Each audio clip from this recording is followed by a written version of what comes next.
আসসালামু আলাইকুম, সবাইকে স্বাগত জানাচ্ছি বিডি ভিউজে। আপনাদের সাথে আছি আমি রিক্তা ইসলাম। মধ্যপ্রাচ্যের বেশ কয়েকটি দেশের সাথে ইসরায়েলের কূটনৈতিক সম্পর্ক স্বাভাবিক হওয়ার বিষয়টিকে অনেকেই ভারতের জন্য ইতিবাচক মনে করলেও বিষয়টা এখনও ততটা সহজ নয়। ভারতের জন্য মধ্যপ্রাচ্যে প্রভাব বিস্তারের পথ এখনও অনেকটাই বন্ধুর। ভারতকে বরং ইসরায়েলের দিকে একপেশেভাবে ঝুঁকে না পড়ে বরং আরব দেশগুলোর সাথেও ভারসাম্যপূর্ণ সম্পর্ক বজায় রাখতে হবে বলেই মনে করছেন অনেক বিশ্লেষকরা। মধ্যপ্রাচ্যের দেশগুলোর সাথে ভারতের সম্পর্কের নানা দিক নিয়ে আজ আমরা আলোচনা করব।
আরব দেশের এ চুক্তিকে ভারত স্বাগত জানিয়েছে। ভারত মনে করে এই চুক্তি গোটা মধ্যপ্রাচ্যে শান্তি ও স্থিতিশীলতা নিয়ে আসবে।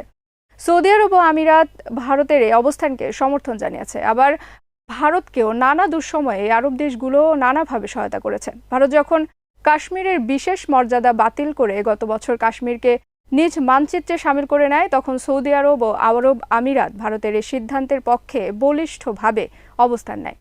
অন্যদিকে তুরস্ক, ইরান, মালয়েশিয়া ও পাকিস্তান কখনোই ভারতের কাশ্মীর বিষয়ক সিদ্ধান্ত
ইরাকের প্রধানমন্ত্রী মুস্তাফা আল কাদিমি তুরস্কে গেলে তার প্রেসিডেন্ট রিসেপ তাইপ এরদোয়ান উষ্ণ অভ্যর্থনা জানান।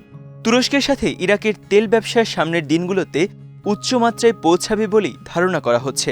অন্যদিকে ভারতে ইরাকের তেল সরবরাহে যদি কোনো ধরনের প্রতিবন্ধকতা সৃষ্টি হয়, তাহলে ভারতের পরিশোধিত তেলের বাজারও বিরাট লোকসানের মুখে পড়বে।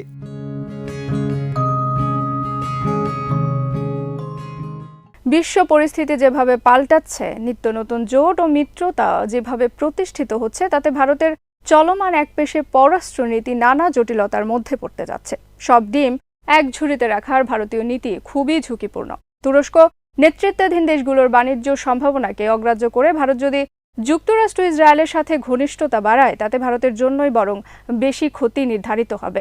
রাশিয়া, চীন এবং তুরস্কেরও অনেক বেশি প্রভাব ও সম্ভাবনা রয়েছে।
দ্বিপাক্ষিক সম্পর্কে যে তিক্ততাটুকু ছিল, আশা করা হচ্ছে ইমরানের এই সফরের মধ্যে দিয়ে তা অনেকটাই হ্রাস পাবে।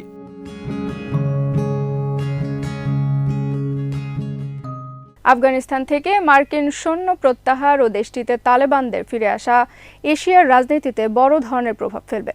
তালেবানদের ফিরে আসাকে ভারত ভালোভাবে না নিলেও এটি এখন বাস্তবতা। তালেবানদের সাথে রয়েছে পাকিস্তানের গভীর সম্পর্ক। আফগান শান্তি প্রক্রিয়ার সাথে তুরস্ক ইরানের প্রত্যক্ষ ও পরোক্ষ সংযোগ থাকবে।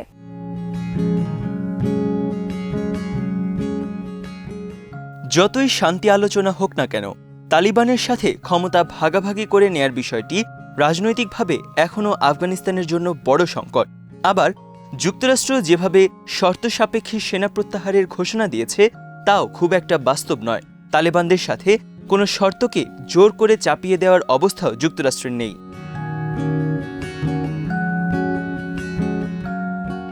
তালেবানরা শান্তি আলোচনার মাঝেই হুমকি দিয়েছে যে যদি আগামী মে মাসের মধ্যে আফগানিস্তান থেকে বিদেশি সেনাদের সরিয়ে নেওয়া না হয়, তাহলে তারা ন্যাটো সেনাদের বিরুদ্ধে সশস্ত্র সংগ্রাম শুরু করবে। শুধু তাই নয়, ইরানও আফগানিস্তানের ঘনিষ্ঠ প্রতিবেশী দেশ হওয়ায় বাইডেন কিভাবে ইরানের সাথে যুক্তরাষ্ট্রের পারমাণবিক চুক্তি সংক্রান্ত সংকটের সুরাহা করবে, তার উপরও আফগানিস্তানের শান্তি ও স্থিতিশীলতা অনেকটাই নির্ভরশীল।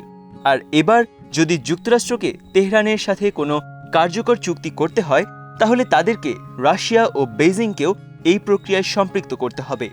যুক্তরাষ্ট্র অন্য সবাইকে বাদ দিয়ে খুব একপেশে চুক্তি করে মধ্যপ্রাচ্যের পরিস্থিতির উন্নয়ন ঘটাতে পারবে না।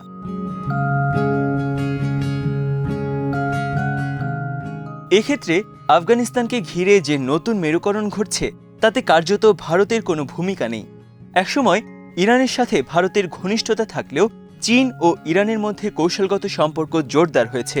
এক্ষেত্রে পাকিস্তানও ইরানের সাথে সম্পর্ক বাড়িয়েছে, যেখানে চীনেরও ভূমিকা রয়েছে। এমনকি চাবাহার বন্দরে চীনের বিনিয়োগ নিশ্চিত করা হয়েছে। এমন পরিস্থিতিতে ভারত যত বেশি সৌদি আমিরাতি ও ইসরায়েলি ব্লকে ঢুকে পড়বে, তাতে অর্থনৈতিকভাবে তারা আরও বেশি ক্ষতিগ্রস্ত হবে।